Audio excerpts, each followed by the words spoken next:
Nocturnal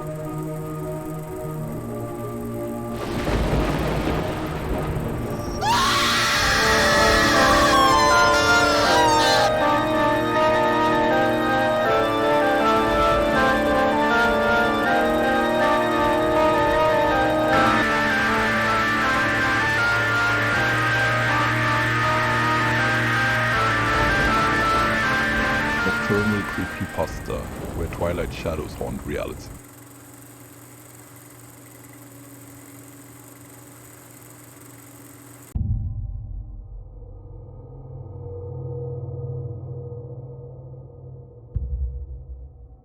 I'm Charles Manson, a name that reverberates through the corridors of darkness.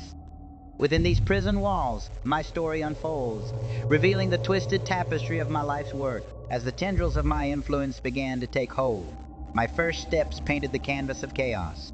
With meticulous calculation and an unwavering determination, I sowed the seeds of discontent, manipulating the vulnerable minds that surrounded me. It was within these initial acts that the foundation of my grand design was laid bare. In the shadows of society, I orchestrated a symphony of depravity. I forged alliances with the lost and disenchanted, cultivating a family bound by loyalty to my cause alone. Together we embarked on a macabre odyssey, danced between madness and mayhem that would captivate the world. I handpicked my most devoted followers, binding them to me through dependency and warped ideology. They became my loyal slaves, ready to obey my every dark command. I promised them a coming age of chaos where they would be exalted as gods, no longer shackled by the establishment's rules. By the summer of F-69, the time had come to ignite the fuse. I gathered my brainwashed flock and revealed the grand mission that would set my hellish prophecies in motion. That night, they would carry out the first surgical strike in a coming wave of terror that would shake America to its core. As the days grew hotter that summer, tensions in the cities were reaching a boiling point. From our isolated commune, we watched the mounting unrest with gleeful anticipation. It was then that I chose to reveal the culmination of our efforts was imminent.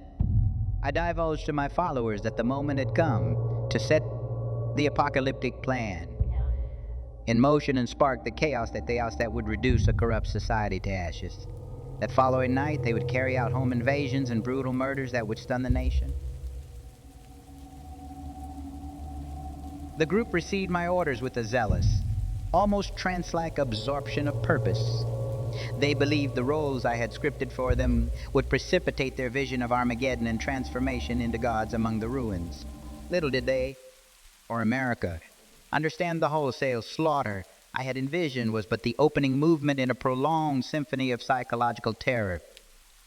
I was determined to bring the entire country to its knees through any means, even if it meant twisting the minds of my followers into vessels for hysterical violence and madness. With each step, our footsteps echoed through the desolation, a haunting reminder of the destruction that awaited. The shadows danced, their macabre ballet guiding us towards our dark destiny. The air grew colder, as if the very atmosphere recoiled from our malevolent presence. As we breached the facility's entrance, a chill ran down our spines. The stench of decay mingled with the acrid scent of chemicals assaulting our senses. The flickering lights cast grotesque shadows on the walls, distorting the already twisted reality. We were stepping into the depths of a nightmare. When darkness fell, I dispatched 4 of my most fanatical soldiers to a lavish mansion high in the Hollywood Hills. For too long, the bourgeois elite had flaunted their wealth and privilege, oblivious to the decay all around them. Now was the hour of their reckoning. My devoted zealots count the days, sequestered from prying eyes, keeping our infernal machinations secret. But they remain ready to obey their Messiah's call when civilization topples. The wretched world shall soon reap what it has sown. My righteous crusade beckons. Amid the oppressive silence of the night, a symphony of fear began to crescendo. Panic screams clawed through the opulent air, a chilling overture to the impending horror. My disciples, embodiments of my unsettling vision, stood poised like malevolent specters. With unwavering determination, they confronted their cowering prey, ushering them into a macabre ballad of despair. The pigs must pay for their sins against humanity, I told my family. Tonight we will strike the first blow and ignite helter-skelter, plunging the world into righteous chaos. We must show those Beverly Hills snobs that their decadent lifestyles will no longer be tolerated. The mansion's grandeur, once a bastion of privilege, now bore witness to an unfolding tragedy. Room by room, the disciples pursued their victims, a remorseless procession that seemed to echo with the lamentations of souls ensnared.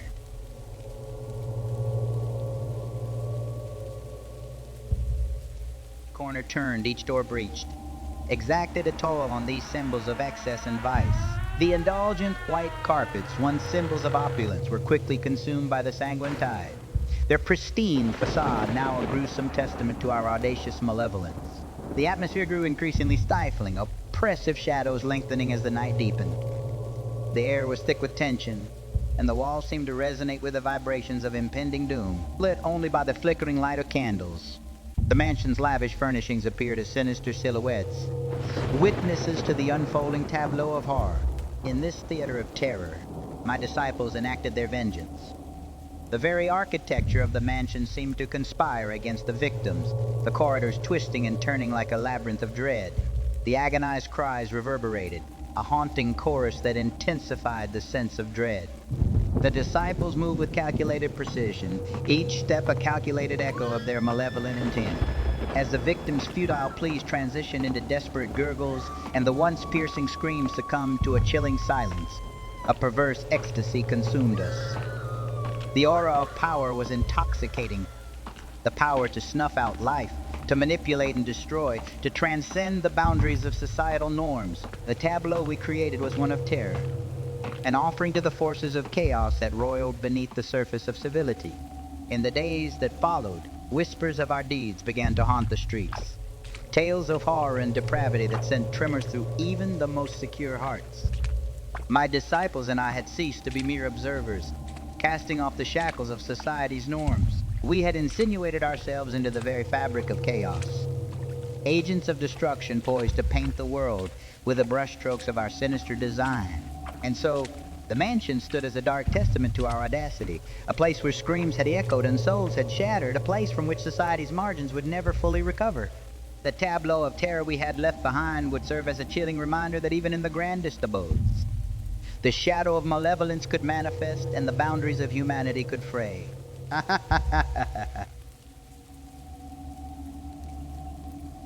Darkness falls over the isolated compound.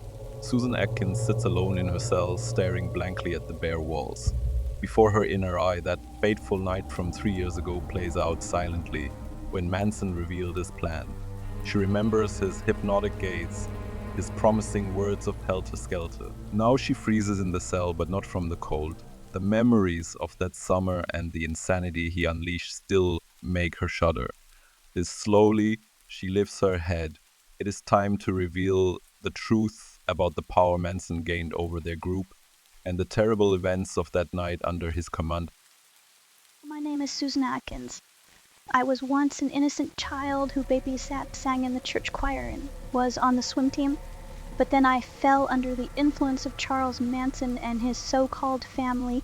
Manson fed us drugs and twisted our minds. One hot August night, I joined several of Manson's most devoted followers as we drove to a secluded mansion in the Hollywood Hills. Manson had instructed us to slaughter everyone inside in order to send a message to the rich and powerful pigs of society. We were high on drugs when we forced our way into the home. Only later did I realize I was just a pawn in Manson's deranged plans. I allowed him to strip away my humanity, becoming an agent of death to appease his delusions. The blood is on my hands, but it was Manson who poisoned my mind and corrupted my soul.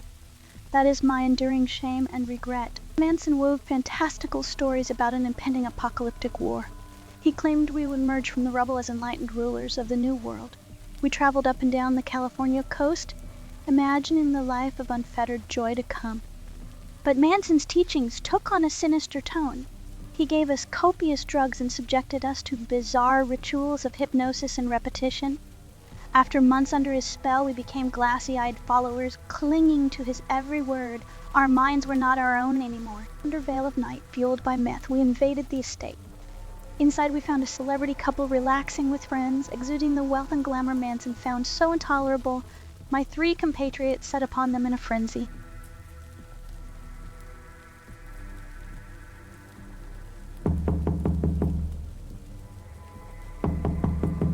such numb horror, savage violence exploded before my eyes.